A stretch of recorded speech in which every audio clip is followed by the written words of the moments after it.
I was given the opportunity to do this project, I figured, what's a really interesting time of the year in Darwin? And to me, as a kid, it was always this season called the Knockem Down season, which is when the speargrass is at its tallest.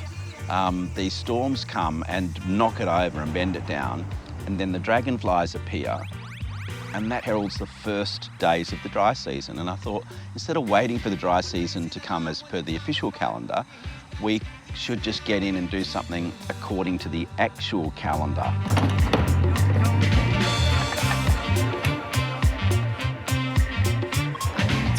It's great to have people from out of town who also know the place, like yourself, come from here as well. And then I think that really, it almost affirms what we're doing here. Good, humble Northern Territory musicians. Wouldn't see that in Melbourne, would you? For 6 months of the year, it's oppressively hot and wet, the worst possible conditions for electronic equipment. When I look back at the songs that the Swamp Jockeys and Yothu Yindi were singing, a lot of environmental factors were being brought into the music. One of the most memorable gigs I've ever played was at a place in Darwin at the Beachcombers Hotel, and it was an indoor venue. It had a roof, but it was all open on the sides. And we had about 1,300 people there one Sunday afternoon it was called The Rage in the Cage. And it got so intense, it was so packed, and people were dancing so wildly that it rained inside. People having to tune their instruments because the cicadas are so deafening that you have to tune to that same note. I mean, Darwin weather affects music. One of the core principles of Darwin is community. The aim of Knockem Down Sound System is to inspire people to get up on stage or to get into their bedroom, wherever they're creating music, and to do it. Motivated by me as an 18-year-old who we faced so many challenges to playing original music in Darwin.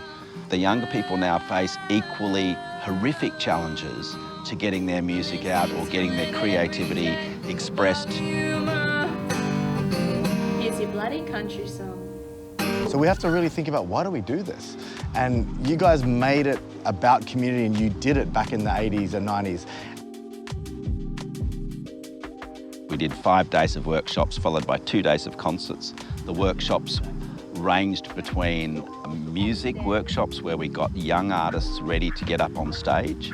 We also had a VR workshop. Then we built the 2 G subs. G subs, the sub boxes with 2 18-inch drives in them. It's part of a big sound system that I built with a friend called Speargrass Hi-Fi. The reason that I love doing workshops is that Yothu Yindi came out of a workshop we did with the Swamp Jockeys in Yirrkala in the early 1980s. We met a school teacher who had written a couple of songs. So our guitarist Cal Williams, bass player Stuart Kellaway and myself had a jam with them and came up with a set of songs that sounded pretty good. The band started sharing a stage with the Swamp Jockeys, and it was pretty soon evident that they were the real superstars. We're just doing this for us anyway, and for our own development and our own skills. And I think that's a really great thing to do, and hopefully feel really proud. What I was really knocked out by was that I was working with these people who were the sons and daughters of my friends. If you think about the Swamp Jockeys, we just kind of cracked the door open a little bit. But then when I'm hearing and seeing these people that I'm surrounded by in this workshop, they've just kicked it wide open. They're so much more focused, so much more talented than we were. We just had raw energy and enthusiasm. I said to Ward today, I said, we've got to make sure these weeks aren't just like a thing that happens for a week. It's got to be something we actually think about ongoing. We've got to keep those relationships going with the uni, where they have said, you've basically lit a big fire into the whole uni and all the students are buzzing. And I literally watched people from Monday morning 9 a.m. to yesterday, their whole vibe changed, and felt safe that they had people who were great musicians and were willing to play with them and support them and make them feel supported. I started writing songs when I was 12. The first day yesterday that I came here to do this workshop, I didn't know what to expect, but all I knew was there would be other musicians, and I was so stoked to be around people who knew how music can mean everything to someone. And then I went to see the sunset last night like I do every day, except I had a weird feeling to bring my guitar with me this time. And then all of a sudden I started picking and lyrics kind of just flowed out.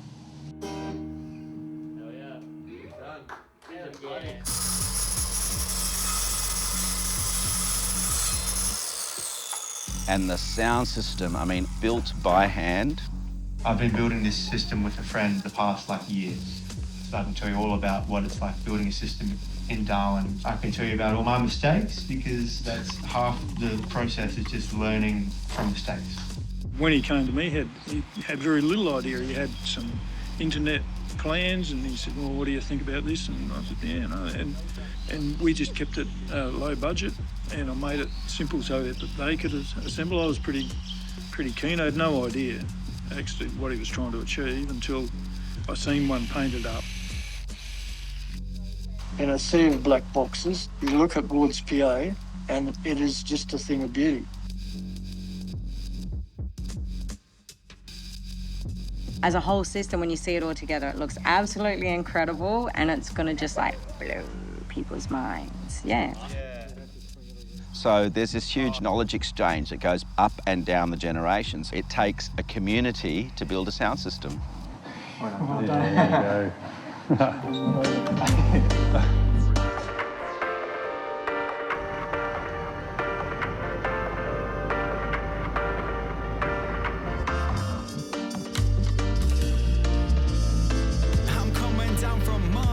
We first tested it in a basketball court at Charles Darwin University. Then we took it to Bagot, and Bagot hasn't had a lot of music there over the last few years. We used to do concerts there years ago, like we're talking in the 80s, but it's been very quiet for a while, so we put this massive PA system in the church hall and we blasted out some beats. We had DJ Charlie Templar and his crew doing workshops. And it was just like this really amazing experience because kids were just getting on the decks and they were getting up on stage. And what about trampoline? Yeah. Teaching young people how to DJ and with those skills alone, it's not really sufficient because a lot of young people here are faced with the shame and fear factor. So we did add the mentoring aspect, which is very powerful. So when they do that and they're into a point where they can perform on stage, in return, they can empower their own people so that we don't break the link, it keeps going on. I like both of them. Yeah. The DJ workshops and the DJs were a major part of the whole sound system experience.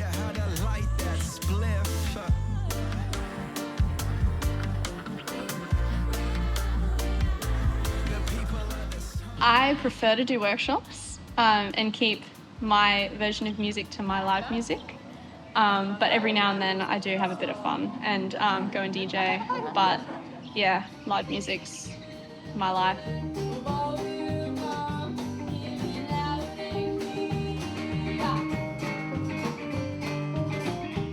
So at Bagot, I felt that the bass brought people out of their homes.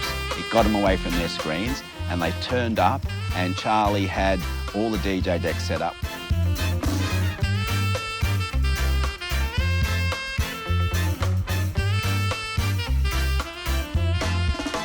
And you can see the engagement of the community, not just the young people, but the parents coming to support.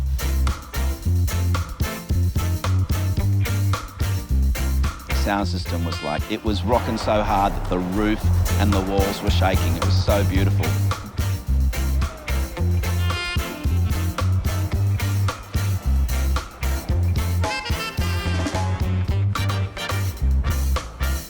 It was amazing to see all the people that were involved in the workshops. Such a range. It's a nice little feeling to see what a sound system and a system that I partly own as well has done to bring people together.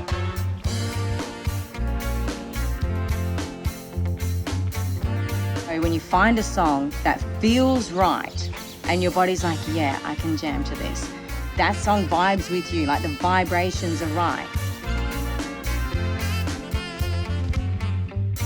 So a lot of young people are starting to realize that, hold on a second, I'm talented. All I need to do is just that commitment, work, and maybe someone who will guide you. Thinking of the word community, I think about the way that people exist, about the way that music and dance and sound and energy brings positive things to people's lives. That's it, that's what you need to do. If they can see themselves doing that, that's where all these kids come from and that's where superstars are made.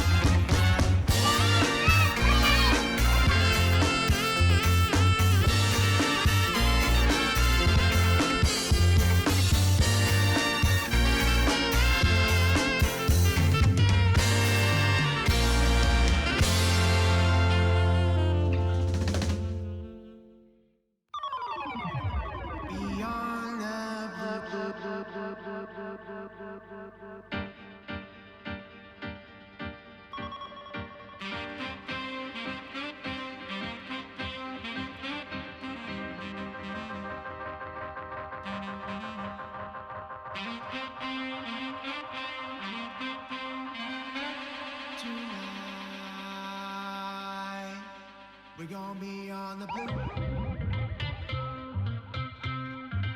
I need to know if you're coming to